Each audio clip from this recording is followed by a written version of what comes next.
এত বড় আখিরাত কেমনে পার হবেন? এত লম্বা কবরের জিন্দেগি কেমনে পার হবেন বলেন তো? নূহ আলাইহিস সালামের জামানায় যারা মারা গেছে তারা আজকে কত বছর ধরে কবরে শুয়ে আছে। ইব্রাহিম আলাইহিস সালামের জামানায় যারা মারা গেছে তারা আজকে কত হাজার বছর ধরে কবরে শুয়ে আছে। আবু জাহেল আজকে কত বছর কবরে পড়ে আছে? 1450 বছর, তারও বেশি। 1450 বছর ধরে পড়ে আছে কবরে। এরপরে তো হাসরের মাঠ, এরপরে তো কুলসিরাত, এরপরে তো জাহান্নাম, আরো তো রয়েছেই। তাহলে দুনিয়ায় থাকলি কতদিন? কবরে রয়ে পড়লি কতদিন?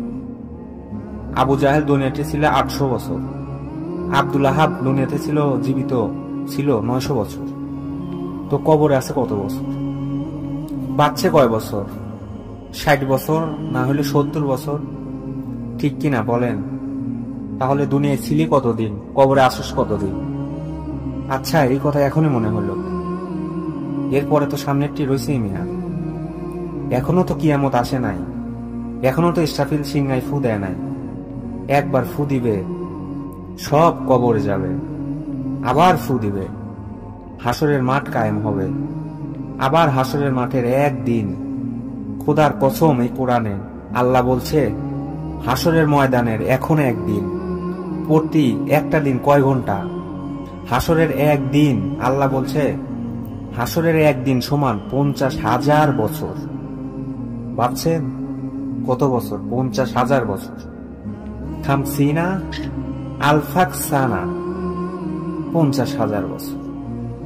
হাসরের মাঠের পুরো সময়টা একদিন। পুরো হাসরের মাঠ কতদিন আল্লাহ জানে। প্রিয় বন্ধু আমার, নষ্ট হইও না, নষ্ট হইয়েন না। ছেলের আমার বাপ, বরবাদ হইয়েন না।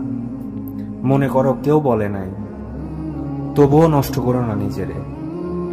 বাবা বলে নাই, মা বলে নাই, সর্দারে বলে নাই, মাতবরে বলে নাই, গ্রামের মুরব্বীরা বলে নাই, কেউ তোমারে কিছু বলে নাই, তবুও তুমি নিজেরে নষ্ট করে দিও না।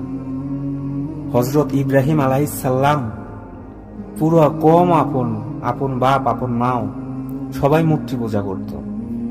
কেউ তো ওনাকে ইমানের দাওয়াত দেয় নাই, তবু সে ছোট্টবেলা থেকে তিনি ওইখানে থেকেই তিনি খুঁজে নিয়েছেন আল্লাহরে।